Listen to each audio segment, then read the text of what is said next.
పేదలకు ఆకలి తీర్చేలా బియ్యం తక్కువ ధరకు అందించాలనే సాంప్రదాయాన్ని స్వర్గీయ ఎన్టీ రామారావు మొదలుపెట్టారు. కిలో ₹2కు పథకం తీసుకొచ్చారు. అప్పటి నుంచి ఆ పథకం రకరకాలుగా కొనసాగుతూనే ఉంది. ఇప్పుడు ఉచితంగా అందిస్తున్నారు. దీనికి ఖర్చు కేంద్ర రాష్ట్ర ప్రభుత్వాలు షేర్ చేసి పెట్టుకుంటూ ఉన్నాయి. ఇప్పుడు ₹43 ఖర్చు పెడుతున్నాయి ఒక్క కేజీకి. గతంలో ఇంటింటికి తిరిగి రేషన్ బియ్యాన్ని కొనుక్కొని సేకరించేది మాఫియా. ఆ తర్వాత ఆ బియ్యాన్ని మిల్లులకు అమ్మేవారు. అది వైసీపీ వచ్చాక రూపాంతరం చెందింది. ఇంటికే రేషన్ సరఫరా తెచ్చాక అక్కడికక్కడే మాట్లాడుకొని బియ్యాన్ని మిగిల్చుకొని దానిని ఏకంగా విదేశాలకు తరలించే సిస్టమ్ తీసుకొచ్చారు. ఈ మాఫియా వైసీపీ నేత ద్వారంపూడి చంద్రశేఖర్ రెడ్డి ఆధ్వర్యంలో జరిగింది అనే టాక్ వినిపిస్తుంది. ఇక రాష్ట్రమంతా తన నెట్వర్క్ ద్వారా నడిపించేవారనే ఆరోపణలు ఉన్నాయి. అయితే ఇప్పుడు ద్వారంపూడికి కొందరు కూటమి నేతలు కూడా సహకరిస్తున్నారనే ఆరోపణలు ఉన్నాయి. అందుకే ఆ దందా ఇంకా కొనసాగుతుందని అంటున్నారు. ఇప్పుడైతే గ్రౌండ్ లెవెల్లో ఏకంగా సప్లై కూడా చేయకుండానే డబ్బులిచ్చి లబ్ధిదారుల సంతకాలు చేయించుకొని ఆ లెక్కల ప్రకారం బియ్యాన్ని రేషన్ షాపులకు కూడా తరలించకుండానే తీసుకెళ్తున్నారు. ఇప్పుడు పవన్ కళ్యాణ్ దూకుడుతో వ్యవహారంపై పూర్తిగా ఫోకస్ పెట్టింది ప్రస్తుత ప్రభుత్వం. సీఎం చంద్రబాబు సైతం సీరియస్ అయ్యారు దీనికి సంబంధించి. ఇప్పుడు డీసీపీతో కలిసి మంత్రి నాదెండ్ల మనోహర్ కూడా యాక్షన్ ప్లాన్కు సిద్ధమవుతున్నట్టు తెలుస్తుంది. ఇక ఏది ఏమైనా రేషన్ బియ్యం కాకినాడ పోర్టులో ఆకస్మిక తనిఖీ జనసేన నేత పవన్ కళ్యాణ్ డిప్యూటీ సీఎం వెళ్లిన దగ్గర నుంచి పరిణామాలు ఒక్కసారిగా మారాయని చెప్పాలి. అయితే దీని వెనుక గత ప్రభుత్వంలో ఉన్న నేత ద్వారంపూడి చంద్రశేఖర్ కీలక పాత్ర పోషించారు అని అయితే చెప్తున్నారు. మొత్తంగా ఈ 5 ఏళ్లలో 1,30,00,000 మెట్రిక్ టన్నులు హవాలా ద్వారా నీటి సముద్ర మార్గం ద్వారా అక్రమ రవాణా చేశారు అని చెప్తున్నారు. అయితే దీని విలువ సుమారు 45,000 కోట్ల రూపాయలు అక్రమంగా ఆర్జించారు. అదేవిధంగా ఇది కేంద్ర ప్రభుత్వం రాష్ట్ర ప్రభుత్వాల సమన్వయంతో పేదలకు అందిస్తున్న పీడిఎస్ బియ్యం ఇవే రైస్ ఇవే. ఇది పేదలకు ₹10 ఇస్తూ ఉన్నారు. అయితే ఎవరైతే తీసుకోరో వాళ్ళ దగ్గర నుంచి ₹12కి వారు కొనుగోలు చేసి అక్కడి నుంచి జిల్లా స్థాయి ఇన్ఛార్జీలు ఉన్నారు. దీనికి కూడా ఈ ఇన్ఛార్జీలు ₹12 కొనుగోలు చేసి అక్కడి నుంచి ₹22కి ద్వారంపూడి చంద్రశేఖర్ కొనుగోలు చేసి అక్కడి నుంచి షిప్స్ ద్వారా ఆఫ్రికాకి ₹60 నుంచి ₹70 వరకు అమ్ముతున్నారనేది ప్రధాన ఆరోపణ. అంటే ఇది చిన్న స్కామ్ కాదు, కొన్ని వేల కోట్ల రూపాయలకు సంబంధించి అక్రమ రవాణా అనేది కొనసాగుతుంది. అయితే గత ప్రభుత్వంలో మనం చూసినట్లయితే అక్కడ మనకి రేషన్ బియ్యం ఇవ్వడానికి కొన్ని కౌంటర్స్ ఉండేవి గ్రామాలలో. అక్కడి నుంచి వారు నమోదు చేసుకొని అక్కడి నుంచి తీసుకొచ్చుకునేవారు. అయితే ఇప్పుడు గత ప్రభుత్వంలో చూసుకున్నట్లయితే రేషన్కి సంబంధించి కొన్ని వ్యాన్లు తీసుకురావడం జరిగింది. అంటే సుమారు 9,260 వెహికల్స్ను ₹600 కోట్ల సబ్సిడీ ఇచ్చి కొనుగోలు చేశారు. దీనికి ఒక్కొక్క డ్రైవర్కి ₹21,000 జీతాన్ని కూడా అందించారు. అయితే అక్కడి నుంచి అక్కడే వారు కొంతమందికి ఇచ్చి ఇష్టం లేని వారిని వెనక్కి తీసుకొని ఇష్టం వద్దు అనుకున్న వారిని కూడా వారి దగ్గర రైస్ ఏవైతే ఉన్నాయో వాళ్ళే తీసుకొని ఇవన్నీ కూడా మండలాల వారీగా ఇన్ఛార్జీల దగ్గరికి పంపించి అక్కడి నుంచి వేరే వారు కొనుగోలు చేసి అక్కడి నుంచి ద్వారంపూడి దగ్గరికి వెళ్ళి అక్కడి నుంచి టోటల్గా మాఫియా ద్వారా ఆఫ్రికా ఇతర దేశాలకు ఇవన్నీ కూడా ఎగుమతి అవుతున్నాయి అనేది చెప్తున్నారు. అయితే అసలు తినని బియ్యాన్ని ప్రజలకు ఎందుకు అందజేయాలి? ప్రభుత్వాలు పాలసీస్ మార్చుకోవాలి. తినేగలిగే బియ్యం అయితే వారు తింటారు, కానీ తినలేని బియ్యాన్ని ఇవ్వడం వల్లే వారు అమ్ముకుంటున్నారు అనే వాదన కూడా ఉంది. అయితే అమ్ముకోవడానికి ఆస్కారం లేని రైస్ని ఇస్తే వాళ్ళకి ఎలాంటి ఇబ్బందులు లేకుండా ఇలాంటి మాఫియాలకి తావు లేకుండా ముందుకు వెళ్తుందనేది మరొక వాదన కూడా ఉంది. ఏది ఏమైనా ఇదే బియ్యాన్ని ఇతర దేశాలకు వాళ్ళు అక్రమంగా రవాణా చేసే బదులు ప్రభుత్వమే ఇతర దేశాలకు ఎగుమతి చేసి అంటే ₹60 నుంచి ₹70 కొనుగోలు చేస్తున్నారు. ఎగుమతి చేసి లబ్ధిదారులకి అవి వాళ్ళ ఖాతాలో అమౌంట్ వేసినా మంచి బియ్యం వారు కొనుక్కొని తింటారు. ఇటుపక్క ప్రభుత్వానికి లాభం వస్తుంది. అదేవిధంగా ప్రజలు కూడా ఈ విధంగా ఈ బియ్యాన్ని దొడ్డు బియ్యాన్ని తినకుండా అమ్ముకునే పరిస్థితి ఉంది. టోటల్గా పాలసీస్లో కూడా మార్పు రావాలంటున్నారు. ఏది ఏమైనా ఈ వ్యవహారంపై అయితే ప్రస్తుత ప్రభుత్వం టోటల్గా ఫోకస్ పెట్టిందని చెప్పాలి. అయితే సీజ్ ద షిప్ అంటూ పవన్ కళ్యాణ్ చేసిన కామెంట్ అయితే ప్రస్తుతం ఎంత వైరల్ అయిందో తెలిసిందే. రాయపాటి అరుణ గారు అదేవిధంగా ఇదే అంశం గురించి మనతో పాటు డిస్కస్ చేయడానికి మనకి TDP national spokes person professor Joshna గారు, అదేవిధంగా జనసేన నుంచి రాయపాటి అరుణ గారు, అదేవిధంగా మనకి వైసీపీ నుంచి రేగడి లక్ష్మణ్ గారు, ఆమ్ ఆద్మీ పార్టీ నుంచి సిఏ నేతి మహేశ్వరరావు గారు, అమరావతి బహుజన జేఏసీ నేత పోతుల బాలకోటయ్య గారు ఉన్నారు. మరి కాసేపట్లో మరో ఇద్దరు కూడా యాడ్ అవుతారు. అందరికీ నమస్కారం అండి.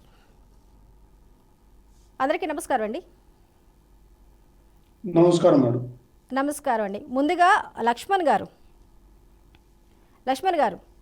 కాకినాడ పోర్టులో వెరీ గుడ్ మార్నింగ్ అండి. కాకినాడ పోర్టులో పవన్ కళ్యాణ్ ఆకస్మిక తనిఖీ చేసిన తర్వాత పరిణామాలనేవి పూర్తిగా మారిపోయాయి. పోర్టు ద్వారా ఎంత అక్రమాలు అవినీతి జరుగుతుందనేది తేటతెల్లం చేశారు. అంటే ఇంత మేర అవినీతి అక్రమాలు జరగటానికి గత ప్రభుత్వంలోనే పునాది పడింది. దీనికి సంబంధించి ద్వారంపూడి చంద్రశేఖర్ ఇందులో కింగ్ మేకర్గా రోల్ మేకర్గా ఉన్నారు. ఇది మొత్తం కూడా జగన్మోహన్ రెడ్డికి తెలిసే జరిగింది అంటూ కూడా నాదెండ్ల మనోహర్ ఒక కామెంట్ చేశారు. దీన్ని ఏ విధంగా చూస్తారు? అంటే దీనిని మీరు ప్రోత్సహించారా గత ప్రభుత్వంలో? లక్ష్మణ్ గారు. స్వప్న గారు, మీకు ప్యానల్ ఉన్న పెద్దలకి, బీఆర్కే ఛానల్ న్యూస్ వీక్షకులకి యజమాని గారు హృదయపూర్వక నమస్కారం అండి. నమస్తే అండి. ద్వారంపూడి చంద్రశేఖర్ రెడ్డి గారి యొక్క ఏవైతే రైస్ మిల్లులు ఉన్నాయో వాళ్ళు తరతరాల నుంచి మ్యాక్సిమం వాళ్ళ తాతగారి నుంచి వాళ్ళ నాన్నగారు వాళ్ళందరూ కూడా అదే వాళ్ళ యొక్క వ్యాపార రీత్యాగా వాళ్ళు కొనసాగుతూ ఉన్నారు. లైసెన్స్డ్. ఇప్పుడు ఆయన్ని బేసిక్ ఏంటంటే ఆ ఏరియాలో అందరూ కూడా రైస్ రెడ్డి అని అంటారు. ఎందుకంటే వాళ్ళ వ్యాపారం అది. ఒక్కొక్కరికి ఒక్కో వ్యాపారం ఉంటుంది. వాళ్ళు రైస్ మిల్లులు పెట్టుకున్నారు. రైస్ మిల్లులతో వాళ్ళు చేసినటువంటి వ్యాపారం. ఇప్పుడు ఎంతోమంది ముఖ్యమంత్రులు మారారు, ఎంతోమంది మినిస్టర్లు మారారు, పౌర సరఫరాల శాఖ మినిస్టర్లు మారారు, అందరూ కూడా మారారు. ఇప్పుడు రాని ఎలిగేషను, ఏ ప్రభుత్వం రాని ఎలిగేషను. ఈ రోజున జనసేన పార్టీ మనోహర్ గారనో, లేదా టీడీపీ పార్టీలో ఒక సభ్యుడనో, లేదా ఈరోజు నేను డిప్యూటీ సీఎం అయ్యానో, నాకు హోదా వచ్చింది, నాకు ఆ పదవితో నేను ప్రశ్నిస్తానని ప్రశ్నించే పవన్ కళ్యాణ్ ఎవరైనా సరే ఈ రోజున ద్వారంపూడి చంద్రశేఖర్ రెడ్డి గారిని టార్గెట్ చేసి కావాలని ఎక్కడ అంత రాష్ట్ర మొత్తంలో ఎక్కడ ఏదైనా ఆ రేషన్ బియ్యం పట్టుకున్నా ద్వారంపూడి చంద్రశేఖర్ రెడ్డి గారు, రాష్ట్రంలో ఏ చిన్న కార్యక్రమం రవాణా జరిగినా ద్వారంపూడి చంద్రశేఖర్ రెడ్డి గారు వీళ్ళు వత్తాసు అంటే వాళ్ళ పాట పాడటం జరుగుతూ ఉంది. మేము ఒకటో చెప్తా ఉన్నాం, మీరు నిజంగా ద్వారంపూడి చంద్రశేఖర్ రెడ్డి గారు అయితే మీరు ఎందుకు ఆయన్ని ఇంతవరకు కూడా ఎటువంటి నోటీసులు ఇవ్వలేదు, ఎటువంటి అరెస్టులకు కానీ ఎటువంటి దీనికి కూడా ఆయన పైన చర్యలు తీసుకోవడానికి ఎందుకు మీరు భయపడతా ఉన్నా? మేము అడుగుతున్నాం, ఆయన కూడా అదే అంటున్నాడు, అవి నావని నిరూపించండి. ద్వారంపూడి చంద్రశేఖర్ రెడ్డి గారు అడుగుతా ఉన్నారు. ఏవైతే పట్టుబడిన బియ్యం కానీ ఏదైనా రవాణాకి సహకరించే వ్యక్తులు ఏదైనా అండదండలు ఉన్నాయని మీరు అనుకుంటే మీరు నిరూపించండి. లేనిపోయిన అభియోగాలు అబండాలు మీరు వేయొద్దు, ఈ ఫేక్ న్యూస్ సర్కిల్ చేయొద్దని నిన్న ఆయన ప్రెస్ మీట్ పెట్టి మాట్లాడడం జరిగింది. ఎందుకంటే ఇది పొరపాటున అయిపోయింది. అధికారంలో ఉన్నది ఎవరమ్మా? మీరు వచ్చి 6 నెలలు అధికారంలోకి వచ్చి 6 నెలలు అవుతా ఉంది. వ్యవస్థలన్నీ మీరు చెప్తున్నట్టుగా ఉంటున్నాయి. పోలీసు వ్యవస్థ, రెవెన్యూ వ్యవస్థ అంతా మీ కంట్రోల్లో ఉంది.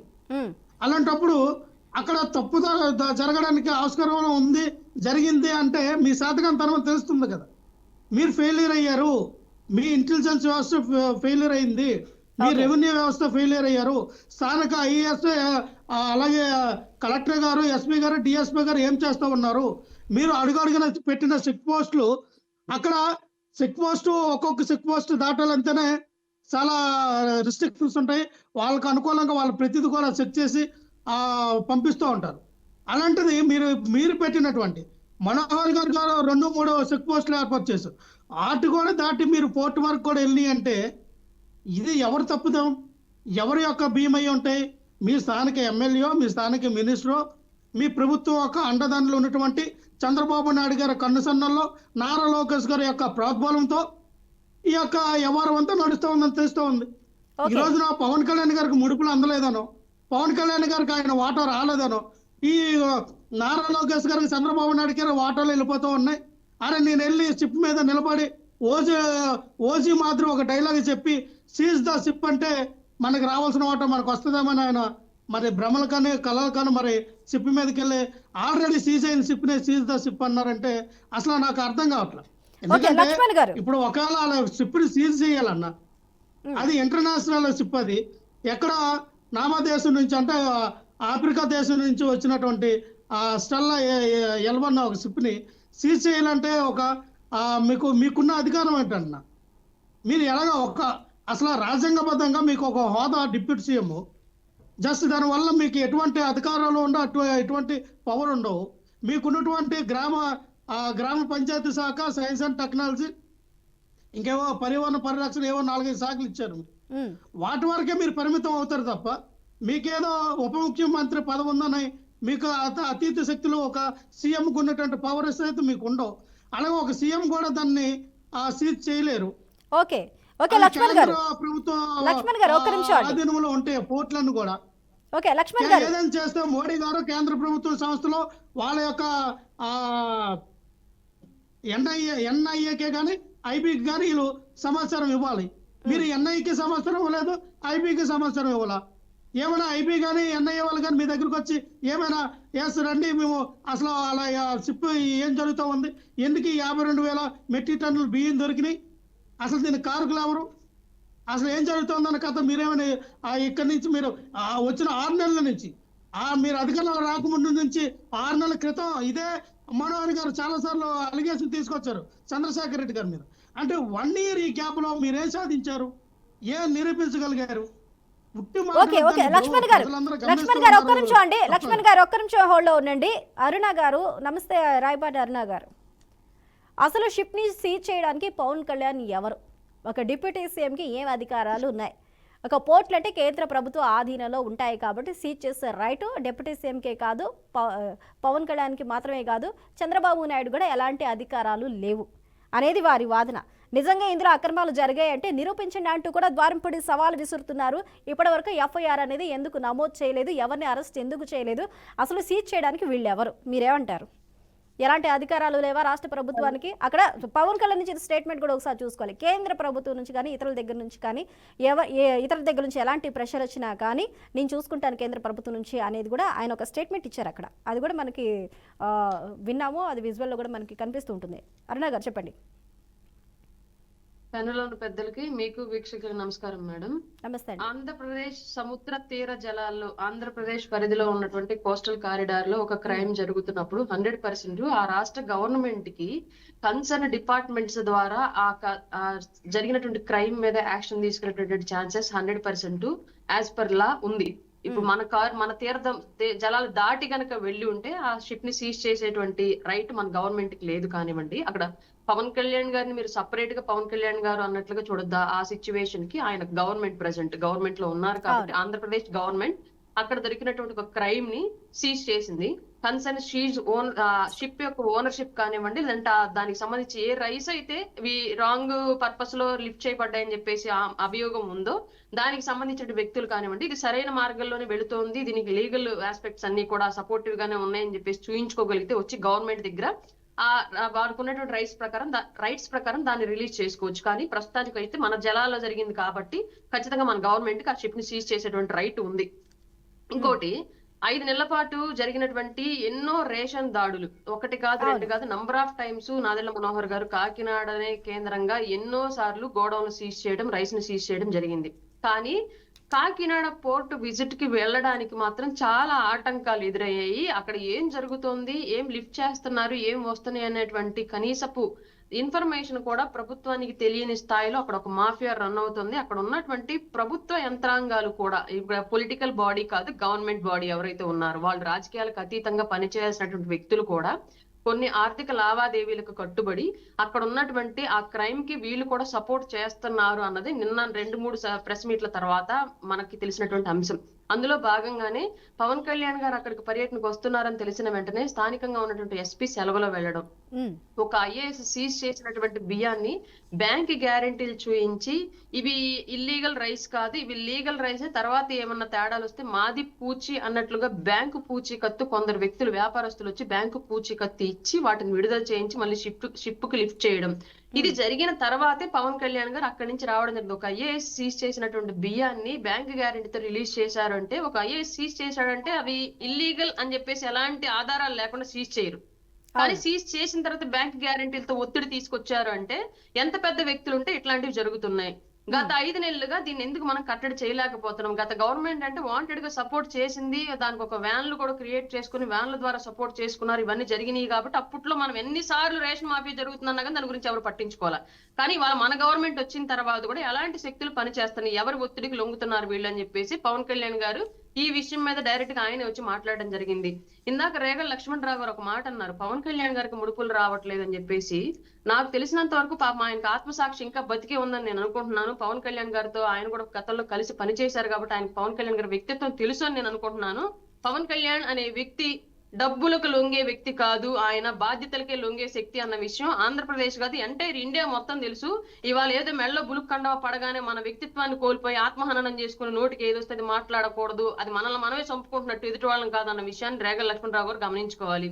ఇంకొక విషయం అండి, రేషన్ మాఫియాని పెద్ద ఎత్తున ద్వారంపూడి చంద్రశేఖర్ రెడ్డి చేస్తున్నాడు అని చెప్పడానికి ఉన్నటువంటి ప్రధానమైనటువంటి ఆధారాలు గతంలో ఎక్కడ పట్టుబడ్డా ఏం జరిగినా సరే అవి మొత్తం కూడా ద్వారంపూడి చంద్రశేఖర్ రెడ్డి రైసు ఆ ప్రాసెసింగ్ మిల్ సంబంధించినటువంటి వాటికి సంబంధించి ఉన్నాయి. దానికి చలానాలు అలాగే ఆ చేసినటువంటి ప్యాకింగ్ అదంతా కూడా ద్వారంపూడి చంద్రశేఖర్ రెడ్డి అండ్ బినామీలు కలిసి నడుపుతున్నటువంటి రైస్ వ్యాపారాల్లో భాగంగా వచ్చినటువంటి ప్రోడక్ట్ అనేది నంబర్ ఆఫ్ ఎవిడెన్స్ దొరికాయి.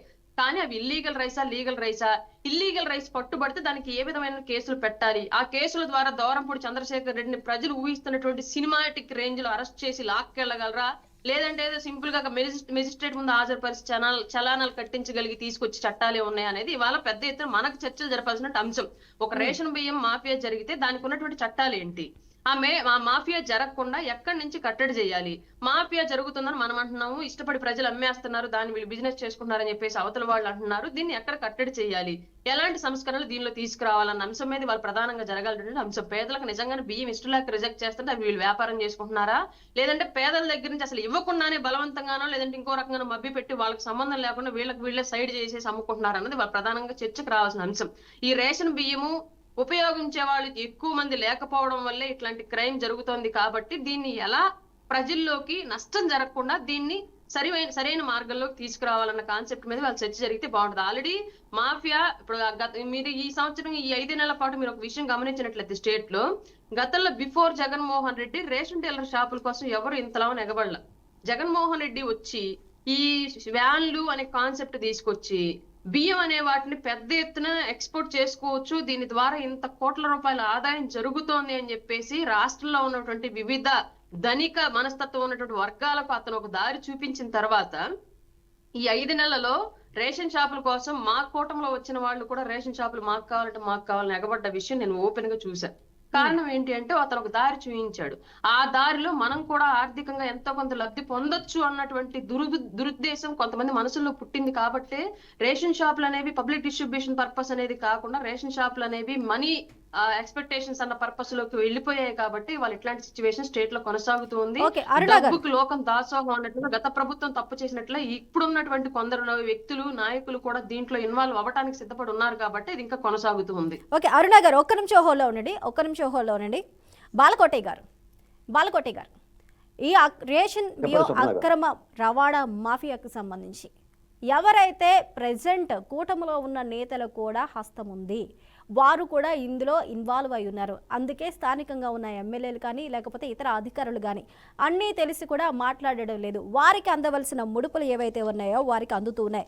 ముఖ్యంగా ఇక్కడ చూసుకున్నట్లయితే వారు చెప్పిన దాని ప్రకారం కొంత ఇన్ఫర్మేషన్ ప్రకారం మనం చూసుకున్నట్లయితే మండలానికి 5 లక్షల చొప్పున, ఎమ్మెల్యేకి 25 లక్షల చొప్పున, అది నెలకో సంవత్సరానికి పక్కన పెడితే ఈ విధంగా ముడుపులు అందుతున్నాయి. కొంతమంది తీసుకోవడానికి సిద్ధంగా లేరు, కొంతమంది తీసుకోవడానికి సిద్ధంగా ఉన్నారు. అయితే టోటల్గా ఈ మాఫియాకి సంబంధించి ప్రతి ఒక్కరిని కూడా హోల్డ్ చేసి వారికి కావాల్సింది వారికి ఇచ్చే ప్రయత్నం చేస్తూ ఉంది. ఇందులో కూటమి నేతల సహాయ సహకారాలు కూడా ఉన్నాయి అంటున్నారు. ఇందులో ఎంతవరకు వాస్తవం? దీంట్లో కేవలం ఒక వైఎస్ఆర్సీపీనో లేకపోతే ఒక నేతనో ఒక నాయకుడు మాత్రమే కాదు, దీనికి సపోర్ట్ చేస్తున్న వాళ్ళు కూటమి వారు కూడా ఉన్నారు అనేది ఇక్కడ ఆరోపణ. దీన్ని ఎలా తీసుకోవచ్చు అంటారు?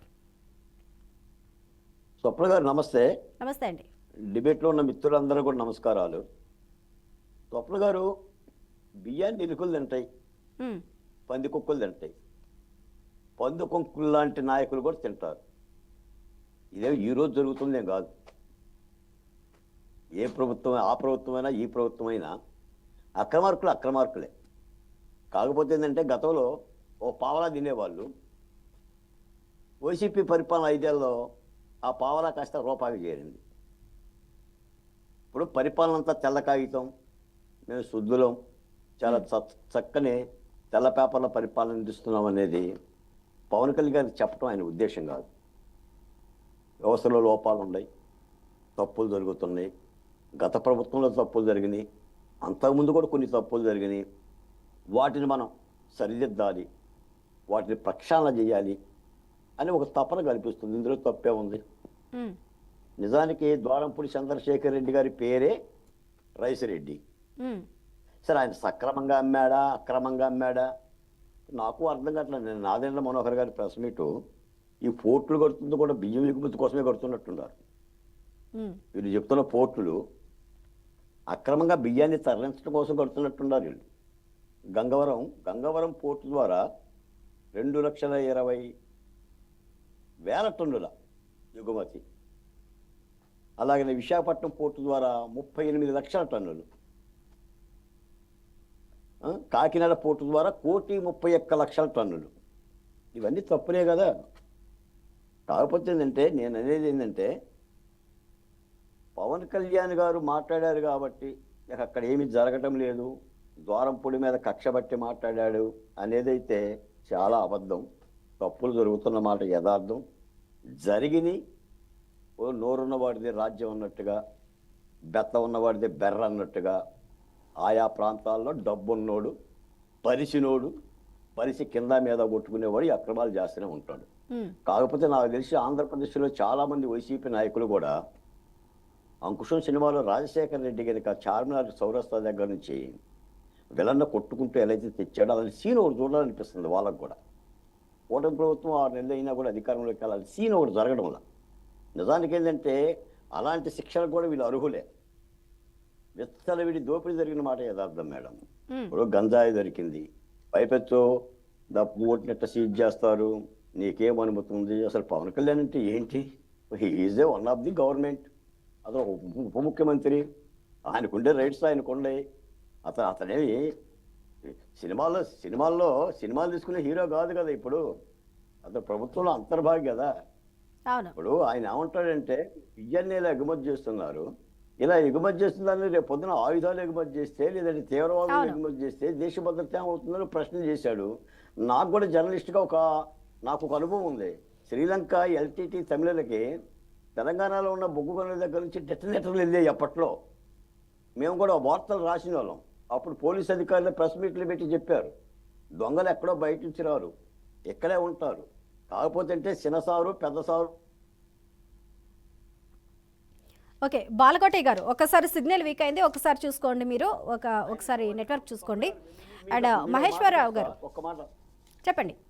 కాదు స్వప్న గారు, మీరు అన్న మాట ఒక్క మాటకు వస్తా. చెప్పండి. ఈ బియ్యం తినటం కంటే అమ్ముకోవటానికే ఎక్కువ ప్రాధాన్యత కలుగుతున్న మాట యథార్థం. దీన్ని సమీక్షించాలి ప్రభుత్వం.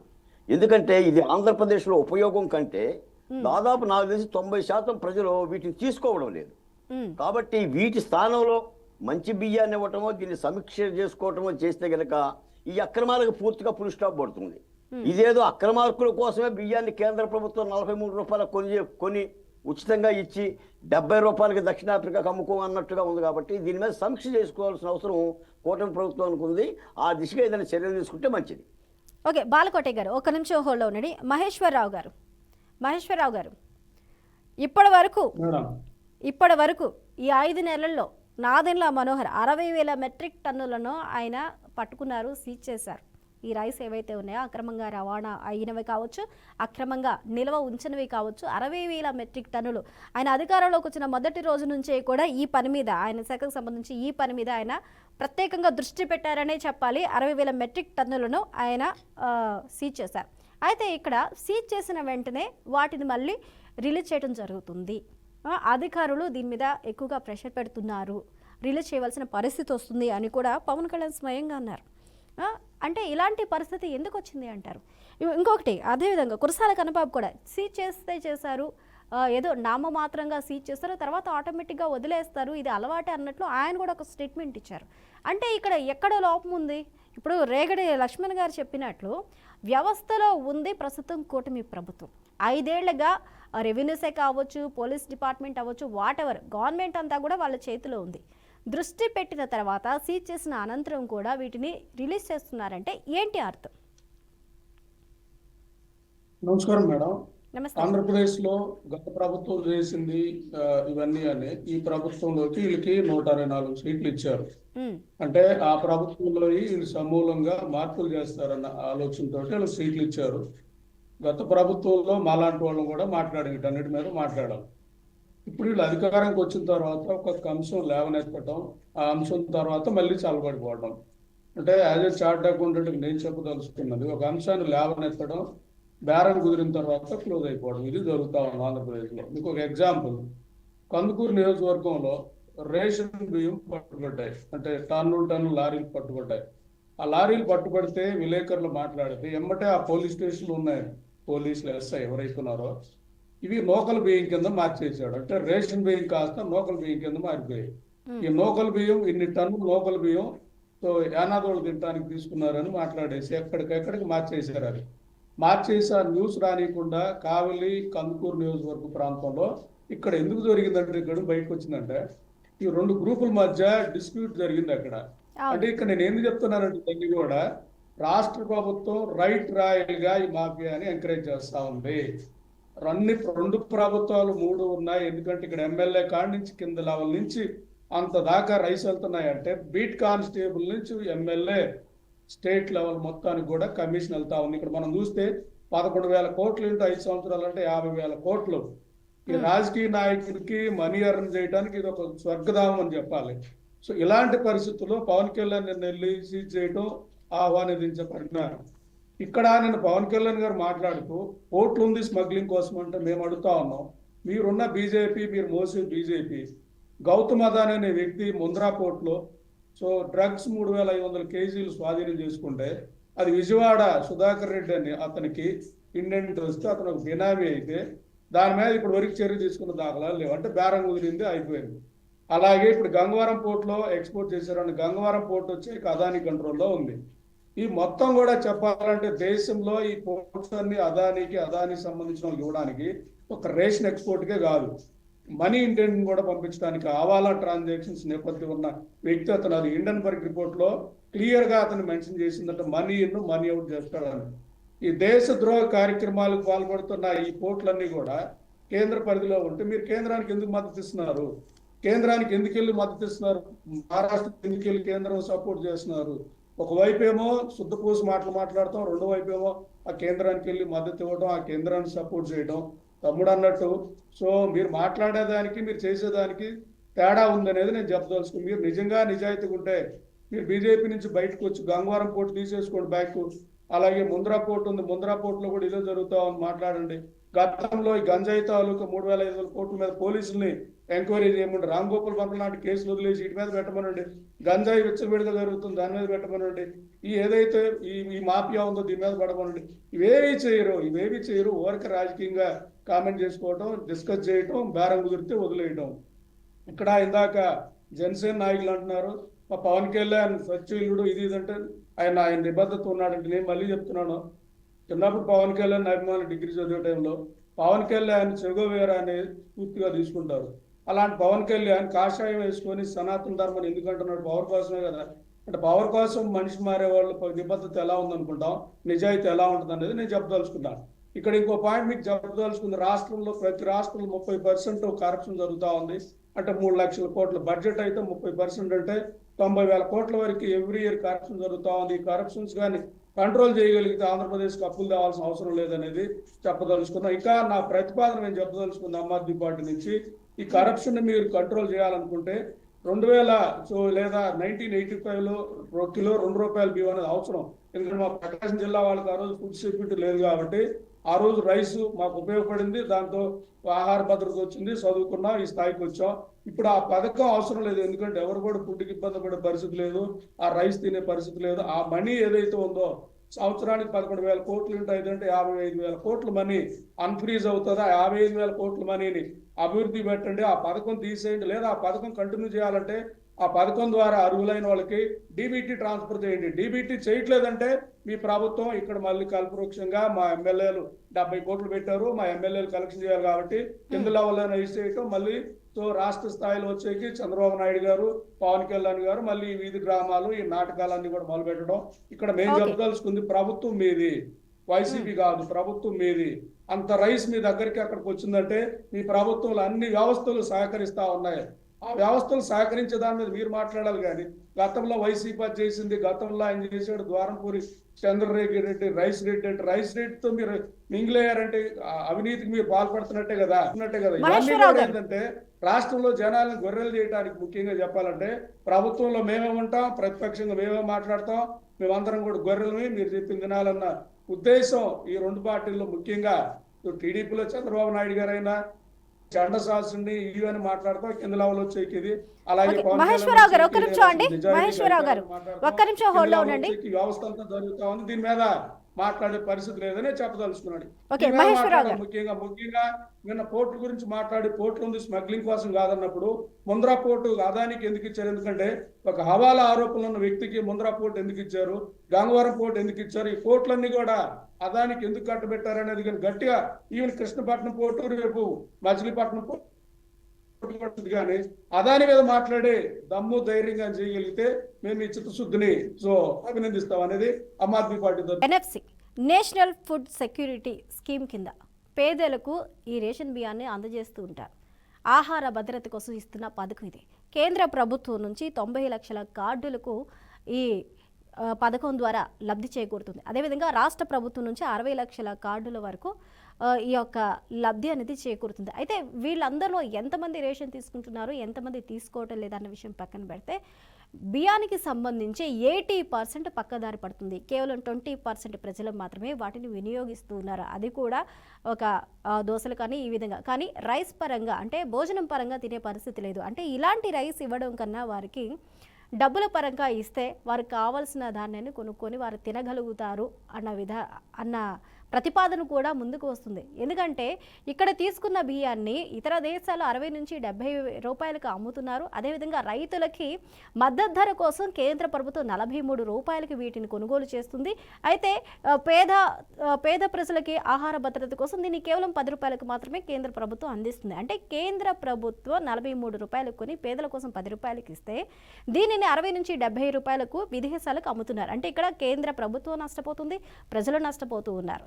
మరి దీనికి సరైన పాలసీస్ ప్రభుత్వం తీసుకొస్తుందా లేదా చూడాలి.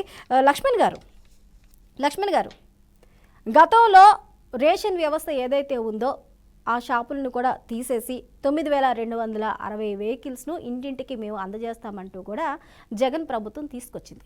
దీనికి సంబంధించి 600 కోట్ల రూపాయలు సబ్సిడీ కూడా ఇచ్చింది ఆ వెహికల్స్కి. ఒక్కొక్క డ్రైవర్కి 21,000 రూపాయల జీతాన్ని ఇచ్చి కూడా పెట్టింది. వాళ్ళు ఇంటింటికి వెళ్ళారా లేకపోతే ఆ కోడల దగ్గర పెట్టి అందరినీ పిలిపించి ఇచ్చారా అన్నది విషయం అందరికీ తెలిసింది. ఎందుకంటే ఊర్లో వెళ్ళి చూస్తే మనకు అర్థమవుతుంది.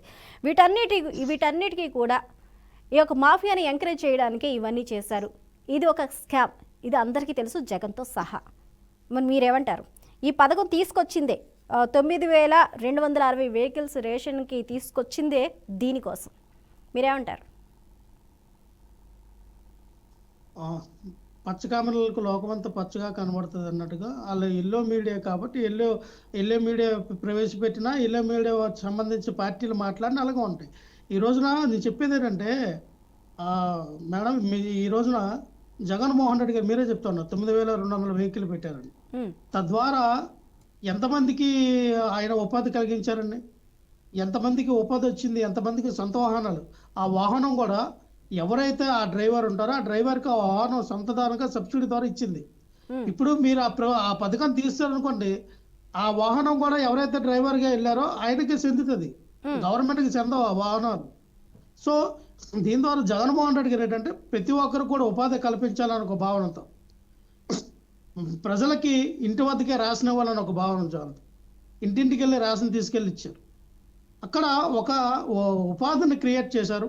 ప్రజలకి దగ్గరలో మన గ్రామ స్వరాజ్యం ఉంటుంది, ప్రజల వద్దకు పరిపాలన అన్నట్టుగా జగన్మోహన్ రెడ్డి గారు ఆ రకంగా అన్ని రకాలుగా ఈరోజు ఆర్బీఐకి కేంద్రాలు అవనివ్వండి, విలేజ్ క్లినిక్లు అవనివ్వండి 24 గంటలు, అలాగే సచివాలయ వ్యవస్థ అవనివ్వండి, వాలంటీర్ వ్యవస్థ అవనివ్వండి, ఇవన్నీ కూడా ఏంటంటే గాంధీజీ కళ్ళల కన్నా స్వరాజ్యం, గ్రామ స్వరాజ్యం అన్నట్టుగా ప్రతి ఇంటికి కూడా ప్రజల వద్దకే పరిపాలన తీసుకొచ్చింది జగన్మోహన్ రెడ్డి గారు.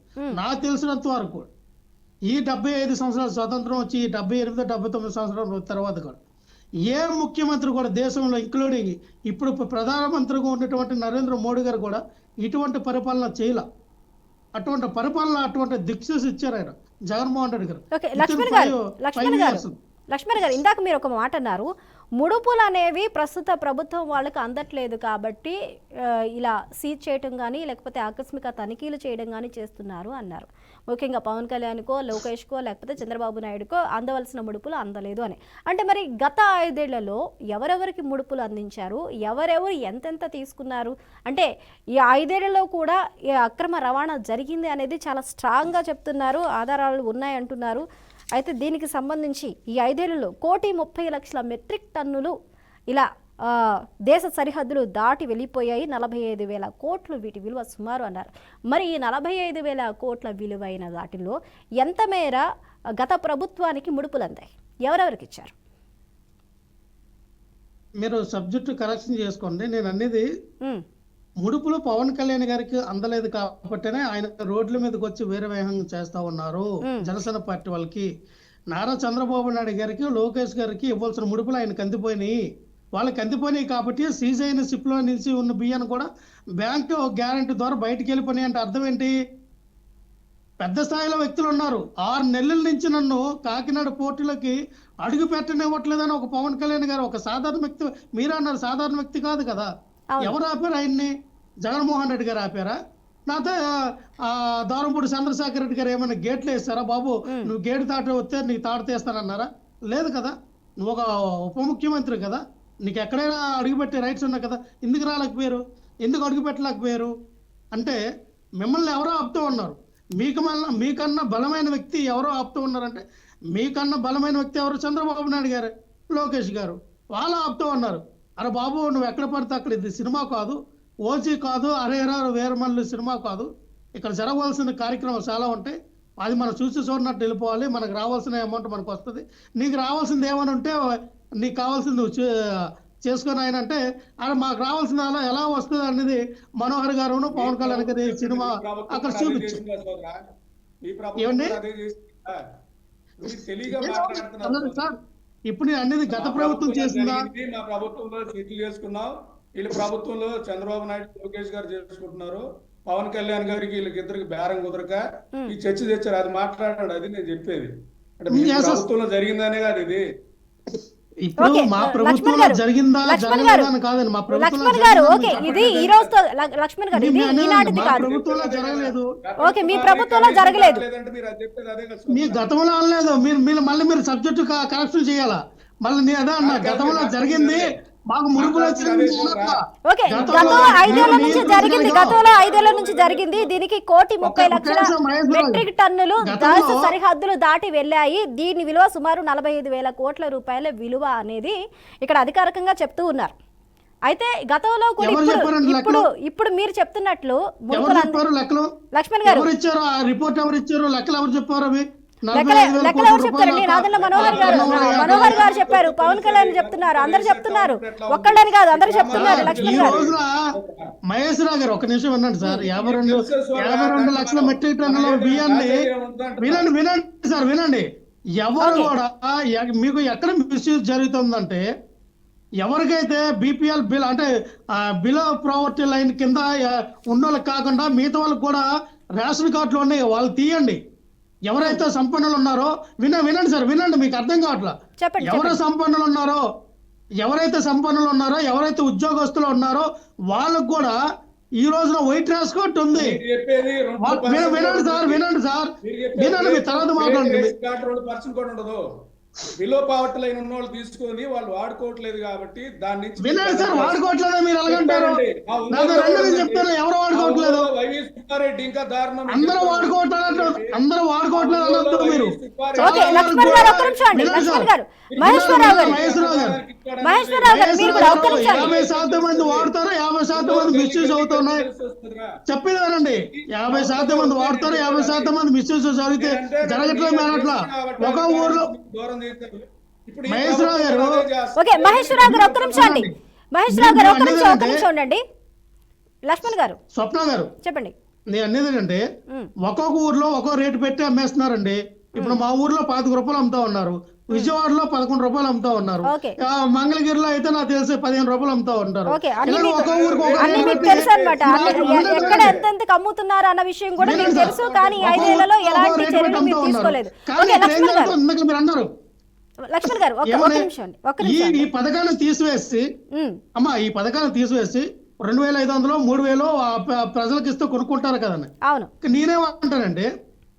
నేనేమంటున్నానంటే అలాగే ఇచ్చినా సరే చాలా వరకు పేద బడుగు బలహీన వర్గాలు కొనలేరమ్మా. ఈ రోజు ఒక కేజీ బియ్యం వచ్చి 100 రూపాయలు ఉన్నాయి, సన్న బియ్యం. 100 రూపాయలు అంటే 25 కేజీల బియ్యం 2500 రూపాయలు ఉంది. లేదు వాళ్ళు లేదు, ఇచ్చే 2000 50 నుంచి 60 లేదండి లక్ష్మణ్ గారు, 50 నుంచి 60 రూపాయల వరకు ఉన్నాయి. సన్న బియ్యం మీదకి 50 నుంచి 60 రూపాయల వరకు ఉన్నాయి. 100 రూపాయలు ఇంకా రీచ్ అవ్వలేదు. ఓకే, ఒక్క నిమిషం అండి. రాష్ట్ర బియ్యంతో బతికే ఒక్క నిమిషం కుటుంబాలు అండి. చాలా ఉన్నాయి. మీకు అర్థం కావట్లా.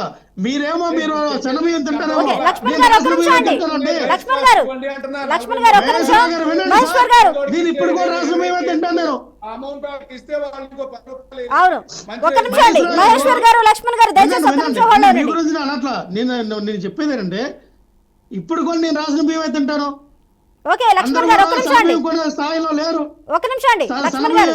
కొన్ని స్థాయిలో కొన్ని స్థాయిలో ఎవరు లేరు. ఓకే లక్ష్మణ్ గారు ఒక్క నిమిషం హోల్డ్ అవ్వండి. అరుణ గారు, రూపాయలు ఇంకో 10 రూపాయలు యాడ్ చేస్తే మంచి రైస్ వస్తుంది. అరుణ గారు టోటల్ గా లక్ష్మణ్ గారు, మహేశ్వర్ గారు 20 కేజీలు ఇంటూ 40 రూపాయలు వేసేసేయండి అకౌంట్ లో. ఏమొస్తాయండి? 2500 రూపాయలు సన్న బియ్యం అయితే మీరు 25 కేజీలు ఇంటూ 43 రూపాయలు అయితే ఎంత వస్తుందండి? ఓకే లక్ష్మణ్ గారు ఒక్క నిమిషం అండి. లక్ష్మణ్ గారు అది ఎలా చేయాలి ఏంటి అనేది ఇంకా ప్రణాళిక రాలేదు కాబట్టి ఒక్క నిమిషం ఆగండి. 43 రూపాయలు లక్ష్మణ్ గారు సార్ వినాలి మీరు. ఒక ఇంట్లో 5 ఉంటే 5 కేజీలు వస్తాయి. 5 కేజీలు ఇంటూ 43 రూపాయలు అయ్యండి. ఎంత అయినాయి? అంతే. ఎంత అయింది సార్? 5 కేజీలు మంచి రైస్. అది కరెక్ట్ గా 3 రూపాయలు ఇంకో 10 రూపాయలు యాడ్ చేస్తే మంచి రైస్ వస్తాయి కదా. ఎక్కడ వస్తాయి సార్? మీరు తీసుకురండి. 2500 రూపాయలు ఇప్పుడు ఈ రోజు స్వతంత్రం వస్తుంది. 50 రూపాయలు 55 రూపాయలు. ఓకే అండి. మహేశ్వర్ గారు, మహేశ్వర్ రావు గారు, లక్ష్మణ్ గారు దయచేసి మీరు కూడా హోల్డ్ ఉండండి. లక్ష్మణ్ గారు మీరు ఆప్షనబుల్ గా పెట్టాలి. స్వప్న గారు, లక్ష్మణ్ గారు ఎందుకంటే రాష్ట్ర బియ్యం ఓకే అండి. మనకి ఇతర ప్యానెల్ సభ్యులు కూడా ఉన్నారు, వారు కూడా మాట్లాడాలి. లక్ష్మణ్ గారు ఒక్క నిమిషం హోల్డ్ ఉండండి, ఒక్క నిమిషం హోల్డ్ ఉండండి. అరుణ గారు ఇదే సంగతి. ఇక్కడ చూసినట్లయితే అరుణ గారు, ఇక్కడ వ్యవస్థలన్నీ అదేవిధంగా డిపార్ట్మెంట్స్ని మేనేజ్ చేస్తుంది ఈ మాఫియా. పోలీస్ అధికారులు కానీ, చెక్ పోస్టులు కానీ, అక్కడి నుంచి లారీల్లో తరలించేటప్పుడు కానీ ఎవరూ కూడా అడ్డుపడటం లేదు పోర్ట్ వరకు వెళ్ళే వరకు. అంటే ఇక్కడ అడ్డుపడకపోవడానికి గల కారణాలేంటి? అధికారంలోకి వచ్చి 5 నెలలు కూటమి ప్రభుత్వం అయింది. 5 నెలల్లో కొన్ని అంశాల్లో ఫోకస్ పెడుతుంది, నియంత్రించే ప్రయత్నం చేస్తుంది. కానీ చంద్రబాబు నాయుడు చెప్పినా కూడా వినని నేతలు ఇక్కడ ఉన్నారు. సీఎం స్థాయిలో వచ్చినా కానీ పక్కదారి పట్టించే మనస్తత్వంతో ఇక్కడ కొంతమంది ఉన్నారు అనే వాదన కూడా వినిపిస్తుంది. అంటే టోటల్గా ప్రభుత్వం చెప్తుంది ఏదైతే ఉందో దానిని వినటం లేదు, పాటించట్లేదు. ఏమంటారు? స్వప్న గారు, నేను లెఫ్ట్ అవుతానండి, వేరే ఛానల్ డిబేట్ ఉంది. ఓకే లక్ష్మణ్ గారు. ఓకేనండి, థ్యాంక్ యూ లక్ష్మణ్ గారు, థ్యాంక్ యూ అండి. అరుణ గారు చెప్పండి. మేడం ఇప్పటి వరకు అని తినరు అని జరిగినటువంటి వాదనలు మనం కనుక ఒకసారి పరిగణలోకి తీసుకుంటే ఇప్పటికీ కొంతమంది తినేవాళ్ళు ఉన్నారు, ఒప్పుకుంటాను దాన్ని. కానీ తినని వాళ్ళ బియ్యము అండ్ తినే వాళ్ళ బియ్యము కలిపి మాఫియా రన్ చేస్తున్నారు ఇక్కడ.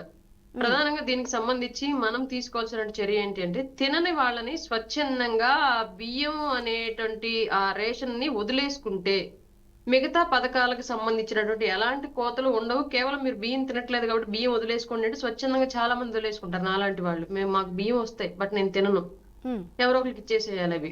అట్లా నాలాగా లక్షలాది మంది స్టేట్ లో ఉన్నారు. తినేవాళ్ళు ఉన్నారు. కంప్లీట్ గా బియ్యం అనేది బ్యాన్ చేస్తేనేమో ఇక్కడ ఇంకొక సమస్య ఏంటి అంటే, మార్కెట్ లో బియ్యం యొక్క ధర హైప్ వెళ్ళిపోద్ది. ఎందుకంటే చచ్చినట్టు ఇవే కొంటారు కాబట్టి, ఆల్రెడీ రేషన్ రైస్ కూడా లేదు కాబట్టి మార్కెట్ లో ఉన్నటువంటి మంచి బియ్యం ధర ఇంకొంచెం రేట్లు పెరిగే ఛాన్స్ ఉండిద్ది. ప్రభుత్వం ఇచ్చేటువంటి ఆ 40 రూపీసో 50 రూపీసో అమౌంట్లు ఇచ్చినా సరే, ఇక్కడ బయట ఉన్నటువంటి రేషన్ రైతుల దగ్గర నుంచి కొనేటువంటి బియ్యం, మంచి బియ్యం ఏదైతే ఉన్నా ఈ మార్కెట్ లో ఇప్పుడున్నటువంటి దానికన్నా కూడా ఇంకా రెక్కలు విప్పార్చే సిచ్యువేషన్ అయితే ఉండిద్ది. కాబట్టి ఆ బియ్యం తినేవాళ్ళు తీసుకోండి, తినని వాళ్ళు స్వచ్ఛందంగా వదులుకోండి. మిగతా పథకాలకి దీనికి ఎలాంటి సంబంధం లేదు అని చెప్పేసి గవర్నమెంట్ కనుక ఒక రూల్ తీసుకొచ్చినట్టయితే డెఫినెట్ గా వదులుకునే వాళ్ళు చాలా మంది ఉంటారు. తినేవాళ్ళు మాత్రమే ఆ బియ్యం తీసుకుంటారు కాబట్టి వాళ్ళు ఎలాగో బయటకు అమ్ముకోరు కాబట్టి కంపల్సరీగా ఈ మాఫియాని చాలా వరకు కంట్రోల్ చేయొచ్చు. ఇన్ కేసు ఆ బియ్యం తినే వాళ్ళకి ఇవ్వకుండా కనుక ఎవరైనా డీలర్లు రేషన్ మాఫియాకి అమ్ముకోవడానికి కనుక హోల్డ్ చేస్తే ఆల్రెడీ వాళ్ళు దాని మీద డిపెండ్ అయ్యి ఉండేవాళ్ళు కాబట్టి ఒక నెల చూస్తూ గమ్ముగా ఉన్న 2 నెలలు ఖచ్చితంగా ఈ విషయాన్ని గొంతు బయటికి రైజ్ చేస్తారు. మాకు బియ్యం ఇవ్వట్లేదు మా రేషన్ డీలర్ అని చెప్పేసి అది ఆటోమేటిక్ గా లీగల్ ఇష్యూ కింద మారిద్ది కాబట్టి ఖచ్చితంగా డీలర్లో ఆ భయం ఉండిద్ది. ఈ 2 అంశాల మీద ప్రభుత్వం కనుక దృష్టి పెట్టినట్టు ఈ మాఫియాని చాలా వరకు కంట్రోల్ చేయొచ్చు. ఇప్పుడు ప్రభుత్వం వచ్చిన తర్వాత కూడా ఎందుకు కంట్రోల్ అవ్వట్లేదు అంటే క్లియర్ గా చెప్తానండి. గ్రామ స్థాయి నుంచి మండల స్థాయి వరకు పోలీస్ యంత్రాంగం నుంచి డిపార్ట్మెంటల్ గా ఎవరైతే వీటిని విజిలెన్స్ వాళ్ళ వరకు కూడా ఇప్పుడు అదొక ఆదాయ మార్గంగా ఆ మాఫియాలో ఇన్వాల్వ్ అయి ఉన్న వాళ్ళు చూసుకుంటున్నారు కాబట్టి ప్రతి ఒక్క వ్యవస్థని డబ్బులతో మేనేజ్ చేస్తున్నారు. అది ఏ గవర్నమెంట్ ఉన్నా సరే, ఏ పోస్టింగ్ లో ఎవరున్నా సరే డబ్బులతో మేనేజ్ చేసేటువంటి సిచ్యువేషన్ గ్రామ స్థాయి నుంచి వేళ్ళూను కొనిపోయింది. ఒక 6 కోట్ల రూపాయల టర్న్ ఓవర్ కాబట్టి అదంతా కూడా క్లియర్ గా ఒక సర్కిల్ ఆఫీస్ కో, ఒక విజిలెన్స్ ఆఫీస్ కో, ఇంకొక ఆఫీస్ కో, ఇంకొక ఆఫీస్ కో ఒక 50,000 నెలకు, 1,00,000 రూపాయలు నెలకు అంటే అక్కడ అమ్మేటువంటి పరిధిని బట్టి, అక్కడ డీలర్షిప్ లో పరిధిని బట్టి అమౌంట్లు మామూలుగా వెళుతూ ఉంటాయి అనేటువంటి ఒక నానుడి ఉంది కాబట్టి ఇది చూస్తూ చూడనట్టుగా అందరూ వదిలేస్తున్నారు. ఇంకొకటి ఏంటంటే అక్కడ మళ్ళీ ఇంకొక వాళ్ళల్లో కూడా తప్పు చేస్తూ కూడా దాంట్లో మంచి వెతుక్కోవడం ఏంటి అంటే ప్రజలు వద్దనుకొని రిజెక్ట్ చేసిన బియ్యాన్నే కదా వీళ్ళు అమ్ముకుంటుంది, దాంట్లో మనం చేస్తున్నటువంటి క్రైమ్ ఏముంది అన్నటువంటి ఒక ఆత్మ సంతృప్తిని వాళ్ళకి వాళ్ళే సమాధానం చెప్పుకొని పొందుతున్నారు. ఇక్కడ సమస్య ఏంటంటే అక్కడ ప్రభుత్వం మీద ఆ బియ్యం ద్వారా ప్రభుత్వం మీద విపరీతమైన భారం పడుతుంది. తద్వారా ప్రభుత్వం అంటే ప్రజలే కాబట్టి ప్రజల మీద భారం పడుతుంది ఇండైరెక్ట్ గా. కానీ లబ్ధి పొందుతోంది వాటిని అమ్ముకోవటం ద్వారా ప్రైవేట్ వ్యక్తులు. ఎంటైర్ గా స్టేట్ గవర్నమెంట్, సెంట్రల్ గవర్నమెంట్, ప్రజలు పూర్తిగా నష్టపోతున్నారు. కానీ ఈ మాఫియాని బిజినెస్ గా ఎంచుకున్న వాళ్ళు మాత్రం కోట్లకు పడగలుగుతున్నారన్న విషయాన్ని ఇక్కడ మనం గమనించుకోవాల్సిన విషయం. దీన్ని కంట్రోల్ చేయాలి అంటే ఈ బియ్యం ఈ వ్యవస్థలో మార్పు తీసుకురావడమే తప్ప ఎంతమంది మీద ఎలాంటి కేసులు పెట్టినా ఎలాంటి చర్యలు తీసుకుని దీన్ని మనం మార్చలేం.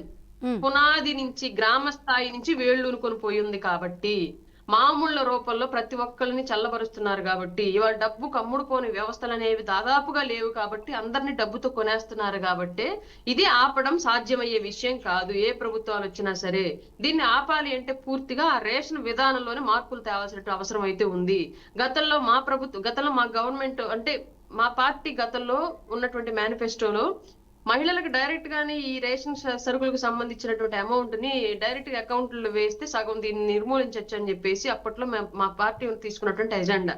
కానీ ఫర్దర్ గా తర్వాత సెంట్రల్ నుంచి, స్టేట్ గవర్నమెంట్ల నుంచి అంటే ఈ రేషన్ మాఫియా అనేది ఇండియా మొత్తం ఉంది, ఈ రేషన్ సప్లై అనేది ఇండియా మొత్తం ఉంది కాబట్టి ఒక పాలసీ తేవాలంటే అన్ని చోట్ల ఆమోదం పొందవలసిన అవసరం ఉంది కాబట్టి ఇది అంత తేలిగ్గా అయ్యే పని కాదు అని పవన్ కళ్యాణ్ గారు భావించారు. కాబట్టి క్లియర్ గా నిన్నటి ఈ విషయాన్ని నేషనల్ వైడ్ ఇష్యూ అయ్యేలాగా దీని మీద చర్చకు వచ్చేలాగా క్లియర్ గా ఆయన అక్కడికి వెళ్లి ఆల్రెడీ షిప్ ని సీజ్ చేయండి అని చెప్పి మరి ఇంగ్లీష్ లో సెంట్రల్ గవర్నమెంట్ కి కూడా ఒక నోట్ అక్కడ నోట్ డౌన్ చేయండి అని చెప్పి చెప్పడం జరిగింది.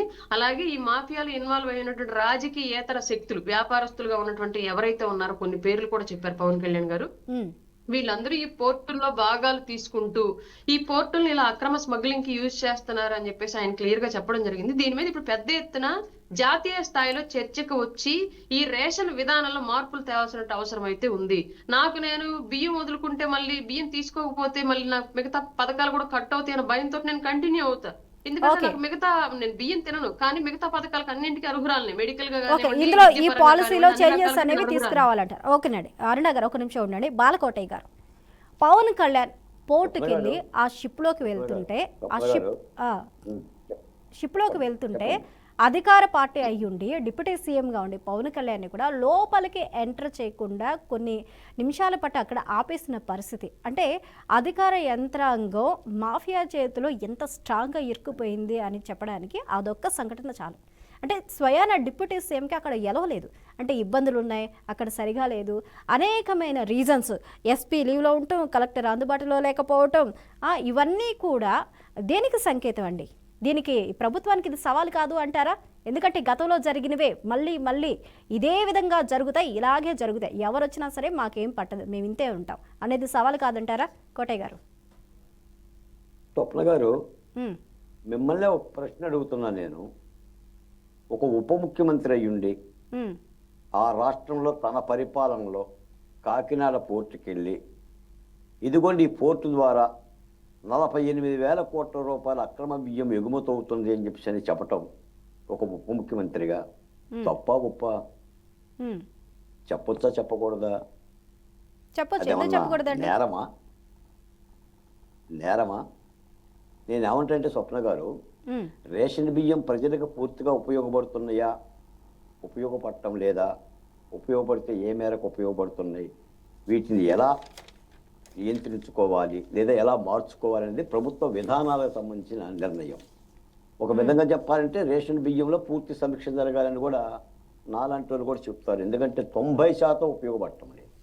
కానీ మనం చూస్తుంది 48,000 కోట్ల రూపాయల అక్రమ సరఫరా చేసిన అక్రమార్కుల్ని, విక్రమార్కుల్ని దొంగలు పట్టుకోమని. ఆ దొంగలను పట్టుకోవాలి కదా. అవును. ఈ రోజున మీరు మీ ఛానల్లో చూసా, ఇప్పుడు వండుకొని తినేవాడికి ఒక్క కూరేనంట, అడుక్కొని తినేవాడికి 66 కూరలు. ఈ రాష్ట్రంలో కష్టపడేవాడు ఆ బాధలతోనే బతుకుతున్నాడు. ఈ అక్రమాలు చేసేవాళ్ళే కోట్ల రూపాయలు సంపాదిస్తున్నారు. ఏంటి మేడం, గంగవరం నుంచేసి 2,20,000 టన్నుల అక్రమ బియ్యం, విశాఖపట్నం నుంచి 23,51,000 టన్నులు, విశాఖపట్నం నుంచి 38 లక్షల టన్నులు, ఈ రోజున కాకినాడ నుంచి 1,31,00,000 టన్నులు, 48,000 కోట్లు. సాక్షాత్ ఒక మంత్రి చెప్తున్నాడు చర్యలు తీసుకోవాలి. రైస్ రెడ్డి అయితేనే ఇంకో రెడ్డి అయితేనే గొంతుకొచ్చి అరెస్ట్ చేసి ముందు లోపల ఇవ్వాలి, తర్వాత ప్రక్షాళన కార్యక్రమాలు. ఇలా కదా వ్యవస్థలు బాగుపడేది. ఇలా కదా గత ప్రభుత్వం ఏమిచ్చింది? 9,600 ఆటోలని 1,600 కోట్ల రూపాయలతో ఇచ్చేసి ఏముంది ఇందులో? ఏముందండి? ఇందాక వైసీపీ నాయకులు చెప్పారు, చెవుల్లో నెత్తులు వచ్చే విధంగా. మీరు విన్నారు, నేను విన్నా. మీరు ఇదే నా విప్లవ అడుగులు అంటే తప్పు జరుగుతున్న దాన్ని ఎత్తి చూపటం, దాన్ని పరిశీలించడం. ఈరోజు పవన్ కళ్యాణ్ అక్కడికి వెళ్ళకపోతే ఈ విషయం మనకు తెలిసేది కాదుగా. రేషన్ రెడ్డి గారు చాలా హీరోలా ఉండేవాడు కదా. రేషన్ రెడ్డి అనే కాదు, ఏ రెడ్డి అయినా సరే అక్రమాలు జరుగుతున్న మాట యథార్థం. గతంలో జరిగినవి ఇప్పుడు జరుగుతున్నాయి, వాటి మీద చర్యలు తీసుకోవాలనేది ఆయన తపన. కాబట్టి దొంగలు పట్టుకోండి ముందు. రేషన్ ఎలా ఇస్తారు, ఏమేమి ఇస్తారు అనేది మేము సలహాలు ఇవ్వనక్కర్లా. ప్రభుత్వానికి ఆ జ్ఞానం ఉంది, ఆ ప్రక్షాళన ఉంది, అధికారులకు ఆలోచన తెలుసు. ఎందుకంటే రేషన్ బియ్యం పూర్తి స్థాయిలో ప్రజలు వాడుకోవటం లేదు. ప్రత్యామ్నాయ మార్గాలను ఆలోచించాలి. కానీ దొంగలను పట్టుకోవాలి. దొంగలను పట్టుకోకుండా కేవలం దీన్ని ఏదో మీడియా వరకు మాట్లాడటం వరకు పరిమితం చేసినా కూడా చాలా ఇబ్బంది అవుతుంది. రైట్ అండి. Thank you so much Balakotaiah గారు. అదేవిధంగా ఈ డిబేట్లో పాల్గొన్న రాయపాటి అరుణ గారికి, అలాగే రేగడి లక్ష్మణ్ గారికి, అదేవిధంగా మహేశ్వరరావు గారికి, అందరికీ థ్యాంక్ యూ అండి. రైట్, ఉన్నాం కదా, ఇక పీడిఎస్ రైస్ ఏదైతే ఉందో పక్కదారి పడుతూ ఉంది. కొన్ని వేల మెట్రిక్ టన్నులు దేశం దాటి వెళ్ళిపోతుంది. ఇది రాష్ట్ర ప్రభుత్వం మీదే కాదు, కేంద్ర ప్రభుత్వం మీద కూడా భారం పడుతుంది. కానీ లబ్ధి పొందుతుంది మాత్రం ప్రైవేటు వ్యక్తులు. వీటన్నిటిని కూడా నిర్మూలించవలసిన అవసరం ఎంతైనా ఉంది. అదేవిధంగా పవన్ కళ్యాణ్ పర్యటనలో ఒక అంతర్జాతీయంగా సంబంధించి ఒక స్కామ్ని అయితే ఆయన బయటకు తీయటం జరిగింది. ఈ స్కామ్లో ఎవరున్నారు, దీని మీద ఎలాంటి కేసులు ఉంటే మరి ఇది ఎంతవరకు వెళ్తుంది, ఇది కేవలం నామాత్రంగా సీజ్ చేసాము వదిలేస్తారా, లేకపోతే ఫర్దర్గా చర్యలు